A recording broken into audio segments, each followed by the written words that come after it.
Het OM maakt zich zorgen over de gewelddadige gevolgen van onderschepte drugsladingen in bijvoorbeeld de haven van Vlissingen. De georganiseerde misdaad die zich bezighoudt met cocaïne is meedogenloos en zeer gewelddadig. Dus wij zien hier ook vuurwerkbommen op de deur, we zien liquidaties en alles wat daartussen zit. En verder in deze Zeeland nu. Veren onderzoekt alle moestuinen. En carnaval staat weer op het punt van beginnen.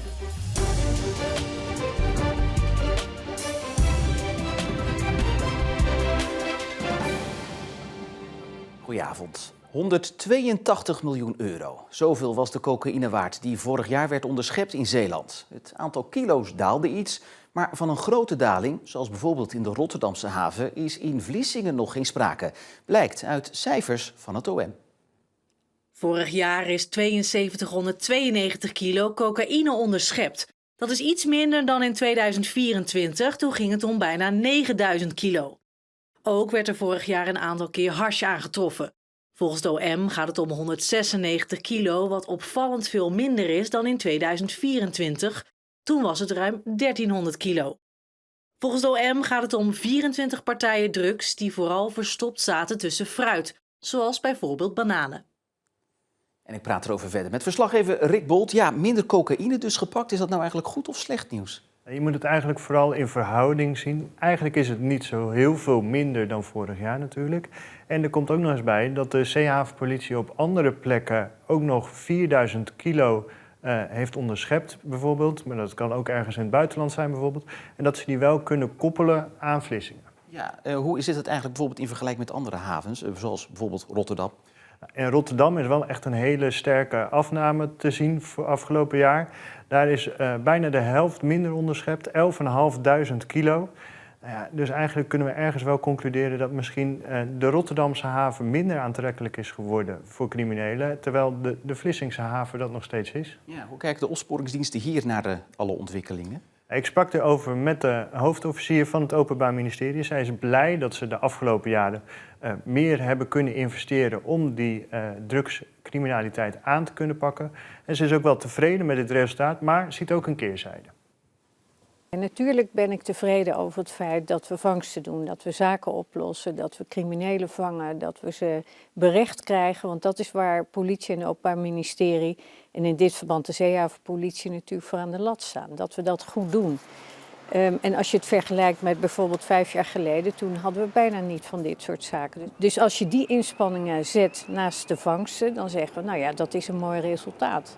Wat voor gevolgen zien jullie in Zeeland van die drugscriminaliteit? Nou, het feit dat we veel investeren op dit soort zaken maakt dat, dat het geweld ook de samenleving incijpelt. Dus als wij partijen pakken, betekent dat dat mensen niet kunnen leveren. Dat ze hun cocaïne kwijt zijn, dat ze moeten betalen. En de georganiseerde misdaad die zich bezighoudt met cocaïne is meedogenloos en zeer gewelddadig. Dus wij zien hier ook vuurwerkbommen op de deur, we zien liquidaties en alles wat daartussen zit. En dat is natuurlijk een enorme zorg.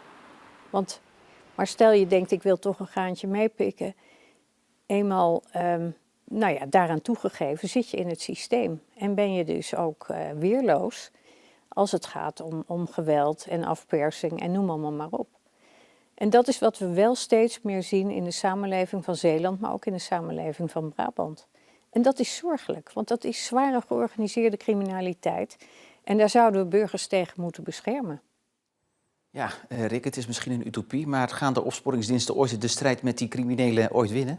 Ik vroeg het ook aan haar, joh, word je er nooit moedeloos van? Maar ja, zij zegt wel van, we zullen misschien altijd achter die criminelen aan blijven lopen. Maar ja, we blijven wel zoveel mogelijk proberen om het maar zo onaantrekkelijk mogelijk te maken voor de criminelen om hier in Vlissingen hun activiteiten te doen. Rick Bolt, dankjewel. Fanatieke moestuinders in de gemeente Veren moeten misschien nog even wachten met het opeten van hun zelfgekweekte tomaten, courgetten of komkommers. Want Veren doet namelijk de komende weken PFAS-onderzoek in alle volkstuincomplexen in de gemeente.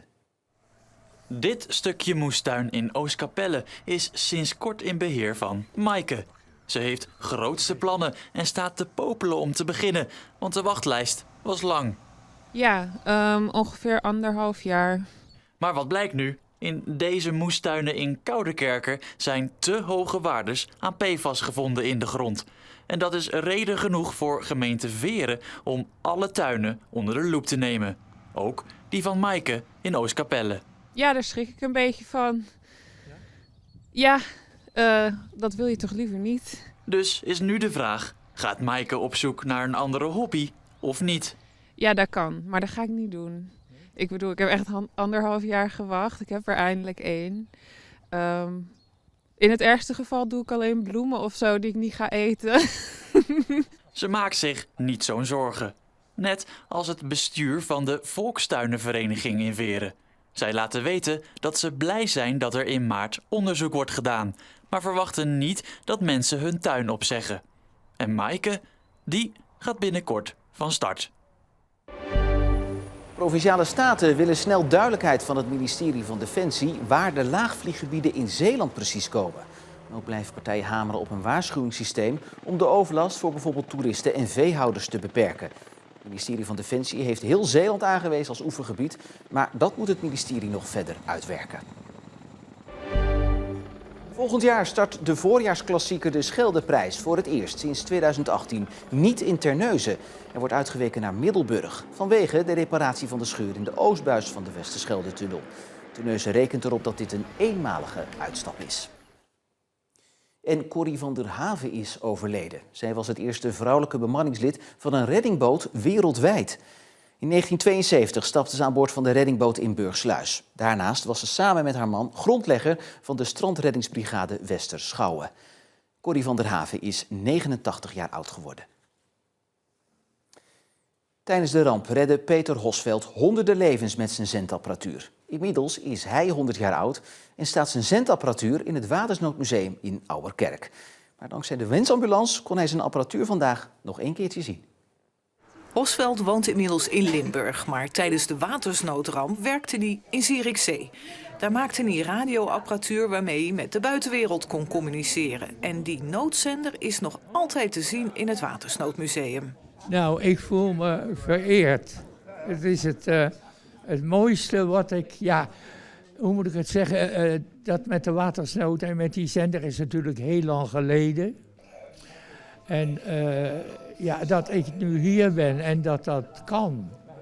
Na het zien van de apparatuur kwamen er veel herinneringen boven. Ik heb hier graag gewerkt. Ik heb hier natuurlijk veel bijzondere dingen meegemaakt. En daar zou ik een boek over kunnen schrijven. Maar wat hier allemaal al te zien is en nog te zien is, dat verrast me. Want zo is zijn nagebouwde werkkamer veel mooier dan in zijn gedachten. Ja, het lijkt erop. Het is het dus niet. Laten we zeggen, ze hebben het te mooi willen maken. Vanaf vanavond tot en met dinsdagavond is een deel van Zeeland letterlijk en figuurlijk slecht bereikbaar. Grote delen van Zuid-Beveland en Zeeuws-Vlaanderen staan in het teken van carnaval. In de zak van Zuid-Beveland lijkt het carnaval meer dan ooit te leven. Zoals bijvoorbeeld in Peregat, oftewel Serenhoek. En daar staat voor ons ook Erik Holm. Erik, merken ze daar ook dat die populariteit is toegenomen? Ja, dat merken ze zeker hier in de omgeving. En niet alleen hier in Serenhoek in het Peregat, maar ook in de omliggende dorpen. Zoals bijvoorbeeld Kwaaiendamme, wat de komende dagen Pikpot heet. Daar was het vorig jaar in de feesttent op zaterdagavond zo druk dat ze dit jaar hebben besloten om kaartjes te gaan verkopen. Maar om nu te weten hoe het hier eraan toe gaat, moet ik dat natuurlijk gewoon vragen aan de burgemeester voor de komende dagen hier van het dorp. En dat is Prins Richard. Prins Richard, hoe zit het met de populariteit? Neemt dat weer toe de laatste jaren? Carnaval neemt zeker weer een toevlucht. Wij merken dat zeker. Hier op Serenhoek werken we niet mee kaarten, want wij hebben heel wat ruimte. We hebben weer nieuwe horeca, dus wij kunnen heel wat mensen bergen komend weekend. Wat betekent nou carnaval niet alleen voor het dorp, niet alleen voor Peregat, maar voor heel de zak van Zuid-Beveland? Ja, carnaval voor heel de zak van Zuid-Beveland, dat geeft een sociale verbintenis tussen ouderen en jongeren. Je ziet de bouwgroepen, vroeger had je bouwgroepen van dorpen, tegenwoordig zijn dat regiobouwgroepen. Er zit van alles wat, ze komen van Nissen, ze komen van niet-katholieke enclaven, doen dat ook gewoon mee. Het geeft echt een sociale verbintenis. Dat zie ik hier ook in het dorp, met de straten, met de huizen. Het verbindt, carnaval verbindt. En het is ook voor jongeren. Het is zeker voor jongeren, maar niet alleen voor jongeren, het is ook voor ouderen. En goed voor de horeca? Absoluut goed voor de horeca, zeker. Ja, dat is een goede boterham. Ik denk dat het beleg is door het jaar. Nou ja, en dat is ook heel erg goed te zien, Martijn, wanneer we ons omdraaien en wanneer ik dit café naar binnen ga. Dit café, dat stond namelijk een aantal jaren leeg, maar vandaag, voor het eerst, is het weer open. Carnaval 2026. En de eigenaar is Dries Dijkmans. Dries, is dit het eerste biertje dat hier weer wordt getapt? Ja, op dit moment wel, ja, de eerste. En ik hoop dat er vanavond velen gaan volgen. En de komende dagen? De komende dagen, ja, de komende 4 dagen, ja. Waarom heb jij het aangedurfd om een café weer te openen wat jarenlang leeg heeft gestaan, terwijl er een aantal zaken in de buurt, in de omgeving, allemaal sluiten?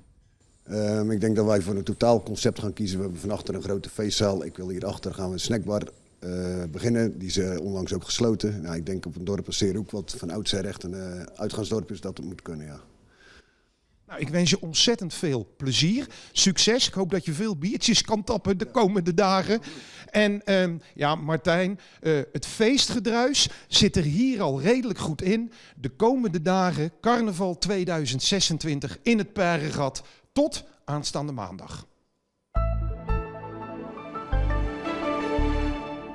Het was met 5 graden kouder dan de afgelopen dagen. Vannacht temperaturen van rond het vriespunt en een stevige wind uit het noordoosten.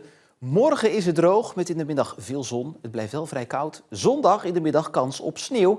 En na het weekend wordt het weer zachter en ook flink wisselvallig. Ja, dat wordt dus in een recordtijd een sneeuwpop bouwen zondag.